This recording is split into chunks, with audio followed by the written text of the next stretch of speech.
Hi, good morning. ഒരു കുഞ്ഞു മോന് ഒരു പെൻസിൽ ഒടിഞ്ഞതും ആയിട്ട് അവൻ്റെ അച്ഛൻ്റെ അടുത്തെത്തി. എന്നിട്ട് പറഞ്ഞു, അച്ഛാ, എനിക്ക് ഏറ്റവും ഇഷ്ടപ്പെട്ട പെൻസിലായിരുന്നു ഇത്, അത് ഒടിഞ്ഞുപോയി.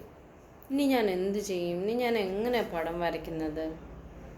അന്നേരം അച്ഛന് ആ പെൻസിലിൻ്റെ രണ്ട് ഭാഗങ്ങളും മേടിച്ചു. എന്നിട്ട് മോനെ മടിയിലിരുത്തി. എന്നിട്ട് പറഞ്ഞു, ഈ പെൻസിലെന്ന് പറയുന്നത് നമ്മുടെ ഒരു ലൈഫാണെന്ന് വിചാരിക്കണം, നമ്മുടെ ജീവിതമാണ്. എപ്പോഴും ഇങ്ങനെ ഒരേപോലെ സ്മൂത്തായിട്ട് പോകണമെന്നില്ല. അച്ഛൻ പറയുന്നത് മോന് മനസ്സിലാകുന്നുണ്ടോ? അപ്പോൾ അവൻ തലയാട്ടി. ഉണ്ട് അച്ഛാ, എനിക്ക് മനസ്സിലാവുന്നുണ്ട്. തലയാട്ടിയിട്ടാട്ടോ പറഞ്ഞത്. എന്നിട്ട് പറഞ്ഞു, ഇടയ്ക്ക് നമുക്ക് പല അൺഎക്സ്പെക്റ്റഡ് തിങ്സും നമ്മുടെ ജീവിതത്തിൽ വന്നു തന്നിരിക്കാം. അത് ചിലപ്പോൾ നമുക്ക് ആരോഗ്യ പ്രശ്നമായിരിക്കാം, സാമ്പത്തിക പ്രശ്നമായിരിക്കാം, അല്ല നമ്മുടെ എന്തുമായിരിക്കാം, മനസ്സിനെ ബാധിക്കുന്ന ഏത് രീതിയിലുള്ള വിഷമങ്ങളുമായിരിക്കാം.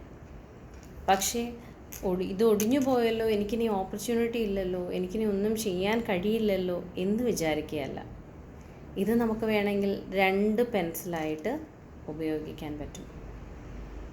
അപ്പോൾ നമുക്കെന്തെങ്കിലും നഷ്ടപ്പെട്ടു എന്ന് കരുതി ഉടനെ നമ്മൾ വിഷമിച്ച് ഇനി അത് ചെയ്യാൻ പറ്റില്ല എന്ന് വിചാരിക്കരുത്. നമ്മളെപ്പോഴും ഒരു 2 പെൻസിലിനെ പോലെ ചിന്തിക്കണം. ഇനി എന്തെങ്കിലും ചെയ്യാൻ ഇറങ്ങിയാൽ പോലും എപ്പോഴും അയ്യോ, എനിക്കിനി ആ ഓപ്പർച്യൂണിറ്റി കിട്ടുമോ കിട്ടാതിരിക്കുമോ എന്ന ചിന്തയിൽ നിന്ന് മാറി ആ 2 പെൻസിലാക്കാൻ ശ്രമിക്കണം. Have a great day head from അജിനീസ് മോട്ടിവേഷണൽ ക്ലോസ്. Thank U.